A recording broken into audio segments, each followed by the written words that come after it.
প্রাণে থেকেছে আবু সাইদ মুক্ত, সশাইনের যুদ্ধ, আমার ভাইয়ের রক্ত, আমার ভাইয়ের রক্ত, মুক্তদের রক্ত জমা 10 টাকারও পাবেন না, মুক্তদের রক্ত জমা।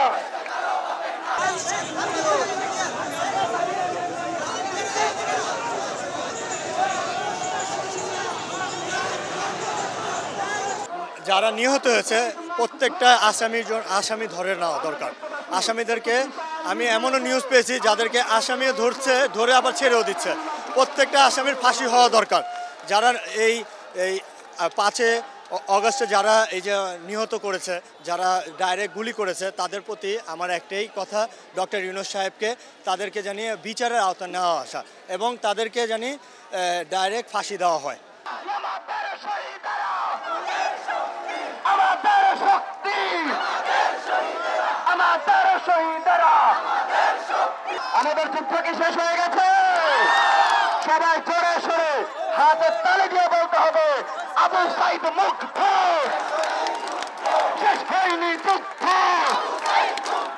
আবু সাইদ মুক্ত। মনে করেন রিস্কার ভিতরে সে মনে করেন যখন আত্মা ছিল তখনও মনে করেন আওয়ামী লীগের লোকজন পুলিশ বাহিনী হসপিটালে নিতে দেয় নাই। তারপরেও তারা মনে করেন হসপিটালে না নেওয়ার কারণে পুলিশ মনে করেন রিস্কা তুলে বলে দে মনে করেন মর্গে নিয়ে যাক। তারপরে মনে করেন যেভাবে গুলি করছে, একটা গুলি যথেষ্ট, তারপরে বলে যে আরো 2টা গুলি চালাও। তারপরে আমি সারাদিন খুঁজে আমার ছেলে লাশ পাই নাই। যখন মানব জমিনে রাত 12টার সময় দেখি আমার বড় ছেলে যখন মনে করেন একটা ভিডিও ক্লিপে যখন দেখাই, তখন আমি বুঝতে পারি যে আমার ছেলে আর পৃথিবীতে নেই।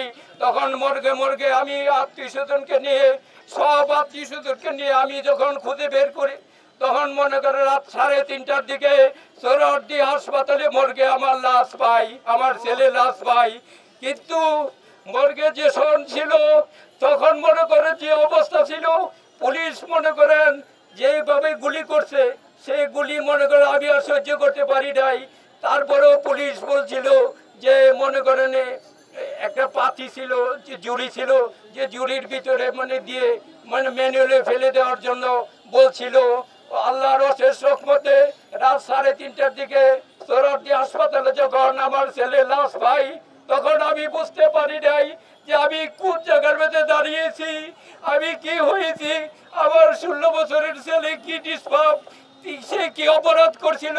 তাদের যদি কোনো দলবল নেই, তারা খালি সারাদিন খালি নাহিদ ভাই মানে যারা সমন্বয় ছিল তাদের কথা বলতো, খুব কান্দাকাটি করতো, ডক্টর ইউনূস স্যারের কথা বলতো, কান্দাকাটি করতো।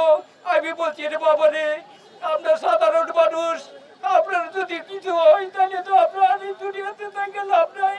তারপরে রাত 3:30টার দিকে লাশ যখন আমরা গ্রহণ করি, তখন আমরা দক্ষিণ খান নিয়ে 5 তারিখের সকাল 9টার সময় লাশ মনে করেন কাঁধে নিয়ে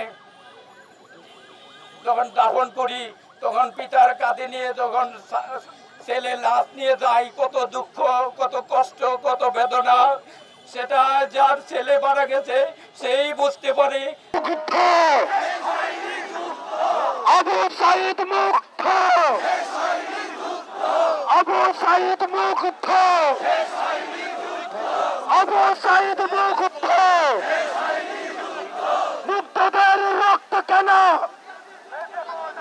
মুক্তদের রক্ত কেন, 10 টাকারও পাবেন না, মুক্তদের রক্ত কেন, মুক্তদের রক্ত কেন, মুক্তদের রক্ত কেন। ওই মদিনা, ওই হাসিনা এদেশে আর আসতে পারবে না। বিচার চাই, বিচার চাই।